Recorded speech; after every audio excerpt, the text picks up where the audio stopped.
So, Stanley, when did you graduate from Callison College? I never graduated from Callison College. Like many of us. I was a member of the faculty from 1969 to 1976, and I graduated with a Master's in Religious Sociology in 1972 from the Graduate School of UOP. I'm here with. Debt, a family, and some expectations. And I'm not quite sure what they were. But I didn't come to Callison College, I came to UOP. And Larry Jackson or Kathy Tysinger both found me and shanghaied me into Shanghai. the work with the students in the community projects. Oh, where I became a rebel. Where I learned to become a rebel. Including the California Youth Authority. Mm-hmm. Yes. So it was all accidental. I never intended to come here. I ended up here. I stayed here for a lot longer than I had ever thought I would. Because it was an interesting and stimulating place. And great students. Lots of opportunity. Yeah. When did you come? Well, I arrived originally in 1968. And I came to COP. And I didn't even know Callison existed. And the reason I chose COP was because it was close to where my boyfriend went to college, which was one of those good decisions that so many of us made, like the confessions today that people chose Callison because it had a co-ed dorm. And I arrived at COP and was immediately put into the Grace Covell dorm, which was considered the Cow Palace at the time. And it was all girls. And the good part of it was that you could come to breakfast in your curlers and nightgown. And it was right across the street from the fraternities and sororities, which I was very disdainful of. And they were not of you. They were not of me, I was not of them. It was a mismatch altogether. And I arrived, and immediately there was a ringleader on my floor who was trying to form the Virgins Anonymous Club. And because, it was 1968, and it was like well into the free love movement, and I think I remember that. You do?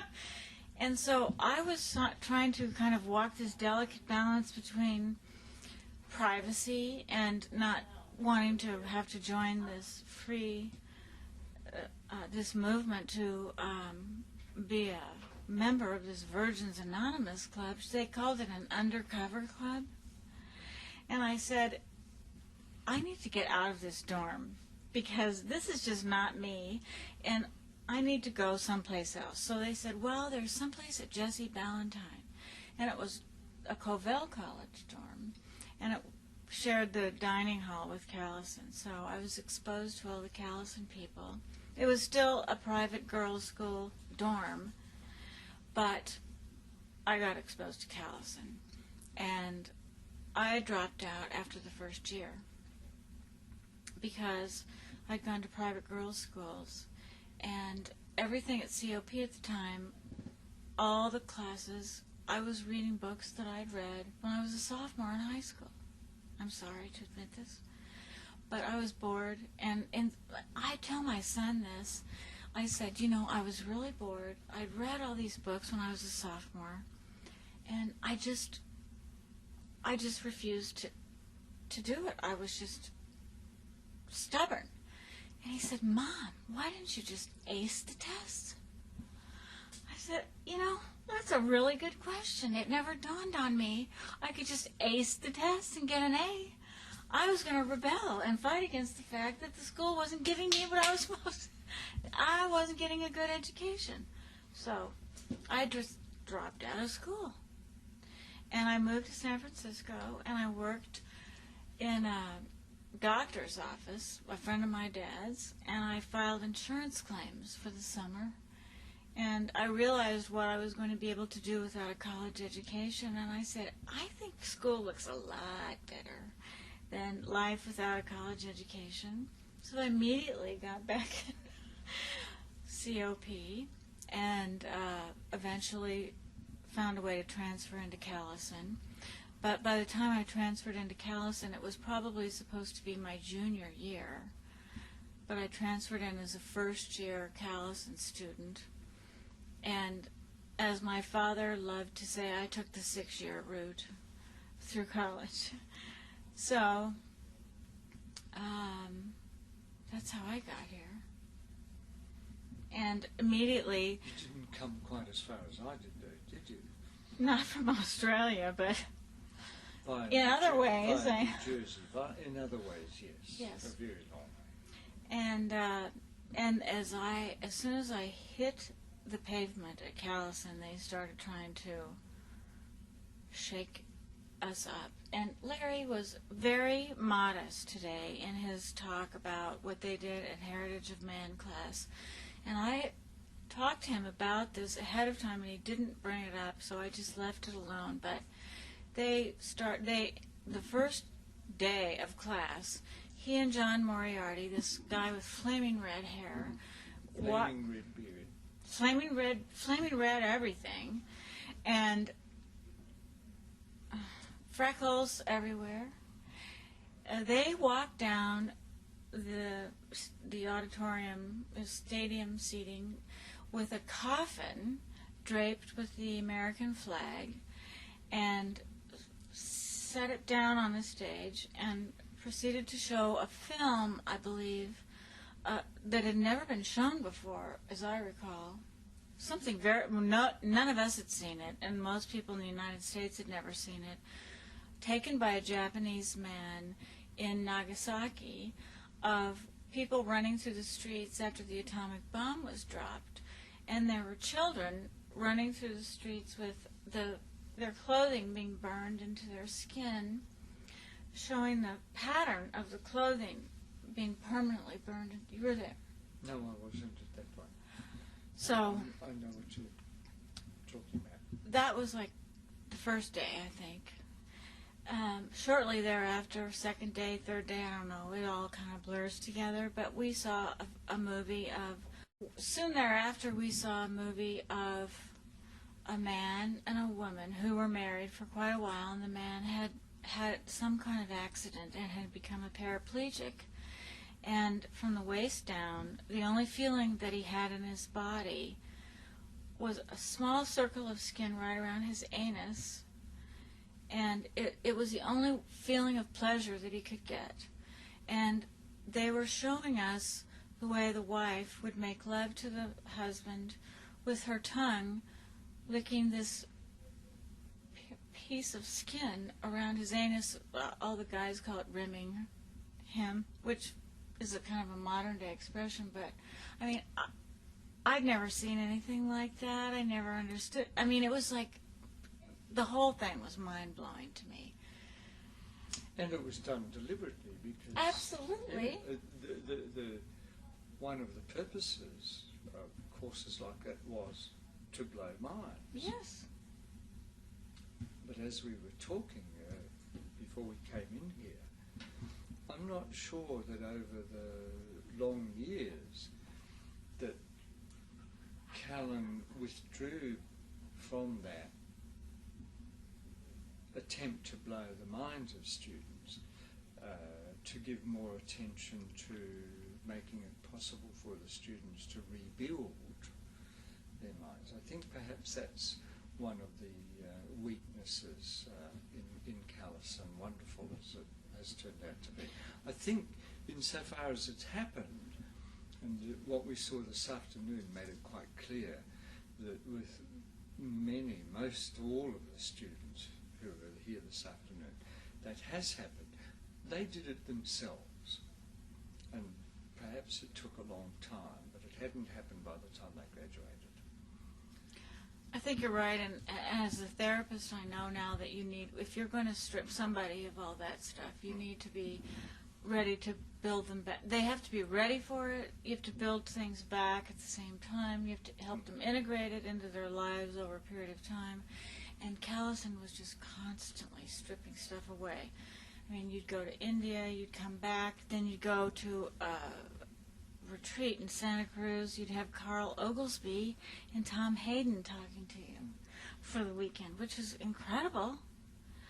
But, you know, I mean, we were constantly being overstimulated.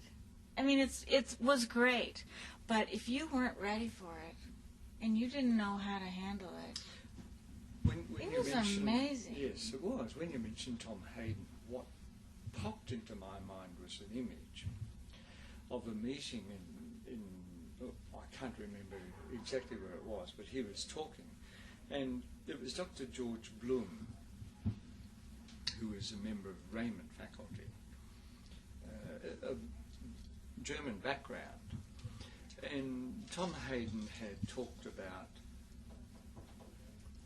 the Nazification of America. I can't think of any other way to describe it, but he introduced the idea of America becoming more like the Nazis. And George Bloom, bless him, stood up with very controlled anger,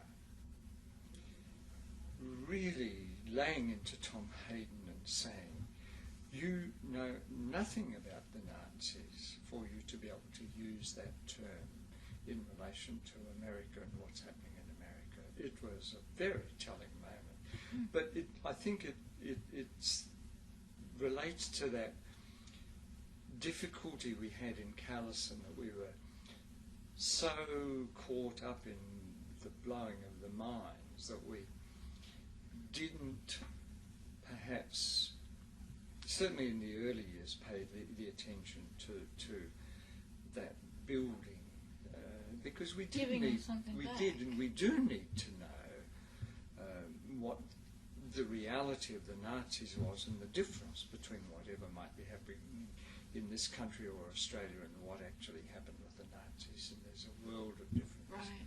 There really is. So, but it's quite clear from this afternoon, to me, and it's really great seeing this, that so many of the students have actually moved beyond that mind-blowing into integrating for themselves that whole approach of inquiry, putting it at its best, that was about. And they built on that, and they've utilised, and it was just tremendous, as that microphone went round the circle this afternoon, to hear how they had actually taken all of that and built it into their lives and built upon it.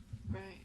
And made themselves into really whole, integrated, or what appear to be whole, integrated people. And I think that's, as I might have said to you earlier, it's a tribute to the students. We might have helped a little bit, but in the end, the students did it for themselves. It's a tribute to the students, and they did do it to themselves. And I guess I worry a little bit about the ones that didn't. I think because of the times, We didn't know. it was difficult for somebody who didn't fit into that pattern, if you will, of the kind of people who were inhabiting Callison in those years, certainly when I was here from 1969 to 1976. And some people fell by the wayside because we couldn't support them and help them find their own way. There was almost You a were very pressure to mind-blowing. conform to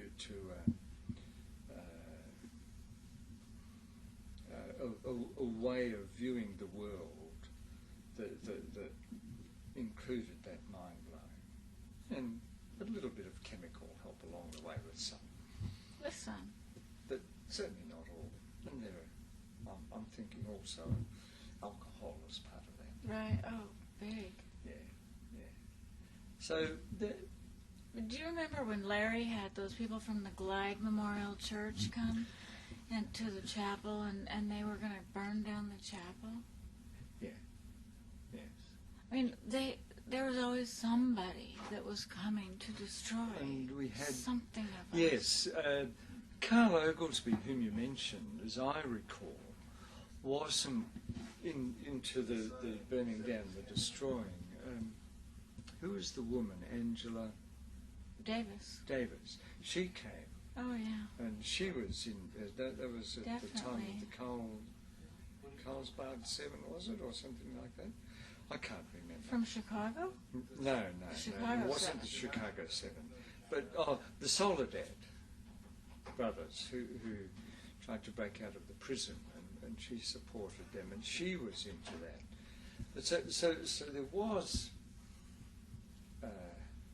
a reinforcement of the mind-blowing in the people who were selected. Giving a voice to people who were trying to break down the standard, the traditional. Yeah,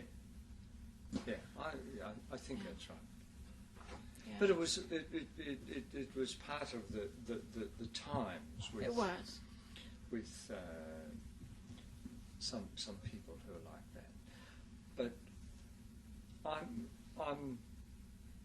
I've thought about that a lot over the years since I left here, and I've become more aware of that shortcoming, if you will. And so it was really very positive for me to come back and listen this afternoon to all of the students and hear how they had done that work of integrating all of that into themselves and moving beyond that and building their.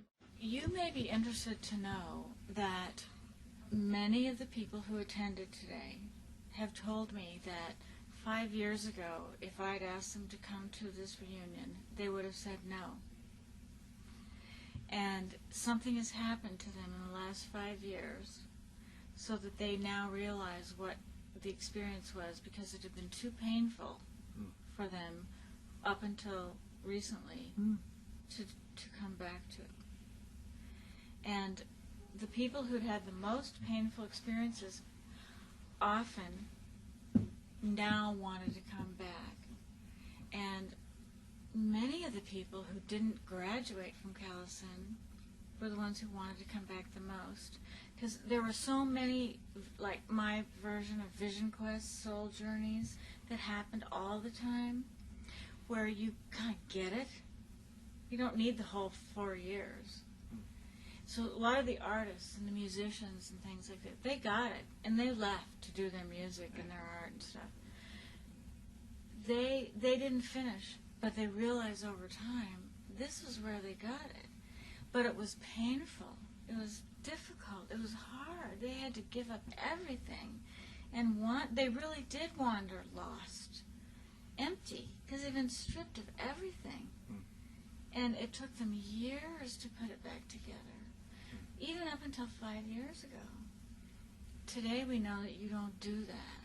No. You put people back together before you send them back out. So the ones that you saw today were either really strong, Yes. had great ego structures from their parents in childhood, or they've come a long way.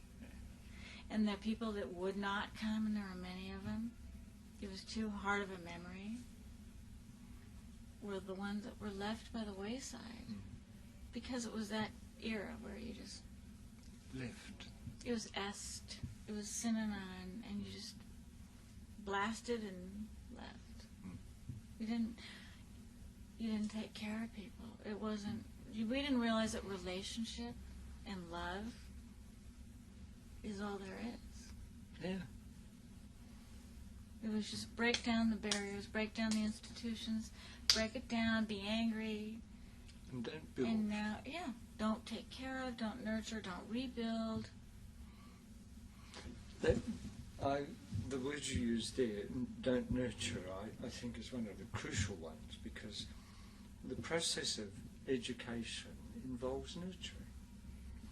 It involves knowing and understanding, as I tried to say this morning, one's colleagues and one's students as individual people. And I've thought about this too, and I would agree with you that nurturing side was one which we did not do well, and it's a crucial one.